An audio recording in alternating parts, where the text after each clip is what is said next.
Hello बच्चों, आज मैं आपके लिए लाया हूँ कक्षा 12 के लिए इंटीग्रेशन चैप्टर से चैप्टर 7 का ये क्वेश्चन जो आपके सामने बोर्ड पे दिखाई दे रहा है। ये थोड़ा सा स्पेशल टाइप का क्वेश्चन है जिससे कि आप कई क्वेश्चन बना सकते हैं और इसे एज ए फार्मूला भी आप यूज कर सकते हैं कंपटीशन एग्जाम में, जिससे कि आपको यदि इसका रिजल्ट पता है तो तुरंत आप आंसर लगा सकते हैं। तो चलिए सीखिए मेरे साथ कि कैसे इसे हम एज ए फॉर्मूला हम याद कर सकते हैं और कैसे उपयोग करके हम तुरंत आंसर ला सकते हैं और क्वेश्चनों के। यहाँ हम देखते हैं, आपको दिख रहा है x की पावर n दिखाई दे रही है, x की पावर n दिखाई दे रही है। यदि मैं x की पावर n को t पुट कर दूं और इसका डिफरेंशिएशन करूं तो ये इस तरह का एक डिफरेंशिएशन के बाद मुझे मिलता है, पर मेरे न्यूमरेटर में मेरे पास ये वैल्यू नहीं है। ये वैल्यू नहीं है। जब कुछ नहीं होता है हमारे पास तो कुछ बनाना पड़ता है, तो हम x की पावर n का फंक्शन में ऊपर और नीचे मल्टीप्लाई कर देते हैं। यहां हमने x की पावर n-1 का ऊपर और नीचे मल्टीप्लाई कर दिया। ये मल्टीप्लाई होने से अब हमको जो चाहिए वो बन रहा है। देखिए ऊपर हमारा x की पावर n-1 dx हो गया। जब इन दोनों को सॉल्व करेंगे तो ये x की पावर n आ जाएगा और ये x की पावर n+1। अब आप देखें कि सर आपने तो पुट कर लिया है, तो यहाँ देखते हैं जो जो पुट किया उसकी वैल्यूज डाल दीजिए। यहाँ dt/n आ गई, इसकी वैल्यू, इस पूरे टर्म की वैल्यू dt/n है। इसकी वैल्यू जो है x की पावर n की t है और यहाँ पे t+1, और ये जो 1/n आगे चला जाएगा, इंटीग्रेशन 1/t और t+1। और मैंने मेरे पुराने वीडियो में आपको सिखाया है कि कैसे आप सिंपली इंटीग्रेशन कर सकते हैं पार्शियल फ्रैक्शन लगा के। तो चलिए उसको यूज करके हम इसका इंटीग्रेशन कर लेते हैं। यहाँ मेरे पास जगह यह कम है, मैं यहाँ ले लेता हूँ।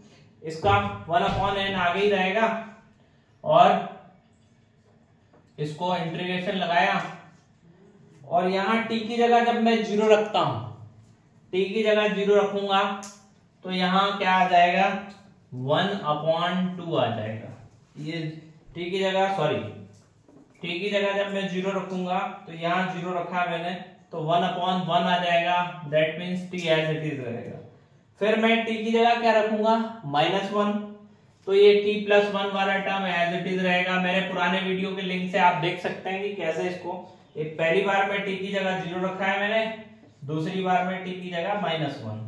जब t की जगह -1 रखूंगा तो आप देखिए नीचे -1 आएगा तो ये माइनस आ जाएगा। और आप इस फंक्शन को यदि सॉल्व करते हैं, इसको सॉल्व करते हैं तो वापस आपका ये फंक्शन बन जाएगा। ये मैं आपको बना के भी दिखा रहा हूँ, t+1 - t और नीचे t से t कट जाएगा तो आपका फंक्शन जो था वो बन चुका है, ऐसा का ऐसा ही। अब इसका आप इंटीग्रेशन कर दीजिए, 1/t integration of dt/t minus 1/n common ही रह देते हैं दोनों के लिए।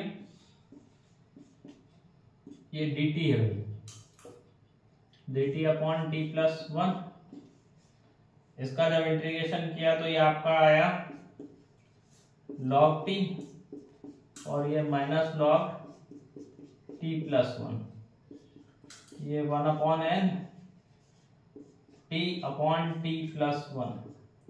तो यहां देखेंगे +c, तो 1/n log t की वैल्यू थी आपकी x की पावर n और ये x की पावर n+1।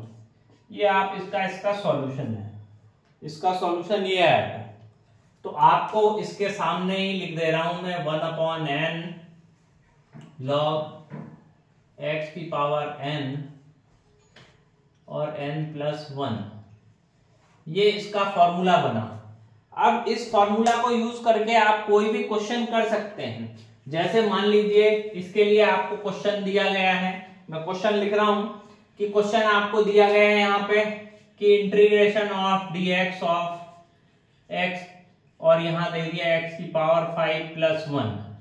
अब इसको आपको सॉल्व नहीं करना है, यदि ये आपको पता है तो एज ए फॉर्मूला यूज करके n की वैल्यू 5 log x की पावर 5 और x की पावर 5 प्लस 1, ये आपका आंसर आ गया है। यदि 2 होगा तो यहाँ 2 आ जाएगा, यहाँ 2 जो भी नंबर होगा 6 है 3 है 4 है तो उसी हिसाब से बस ये सेम आंसर आना है। इस तरह से आपके टेक्स्ट बुक में 2-3 क्वेश्चन आराम से, 4 क्वेश्चन आराम से मिल जाएंगे अलग अलग एक्सरसाइज में। अब एक और छोटा सा अंतर है कि यदि आपको यहाँ देखें माइनस हो जाए इसी क्वेश्चन में, यदि इसी क्वेश्चन में माइनस हो जाए तो क्या चेंज आएगा। देखिए मैं यही आपको बता दे रहा हूं कि इसमें यदि सिर्फ माइनस भर चेंज होगा तो आपको कुछ ज्यादा अंतर नहीं पड़ेगा। क्वेश्चन ये रहा और इसका जो माइनस होगा x की पावर n माइनस 1, जब आप इसे सॉल्व करेंगे तो ये वैल्यू जो है पलट जाएगी, नीचे वाली वैल्यू ऊपर चली जाएगी और ऊपर वाली वैल्यू नीचे आ जाएगी। बस यही इतना ही अंतर आएगा।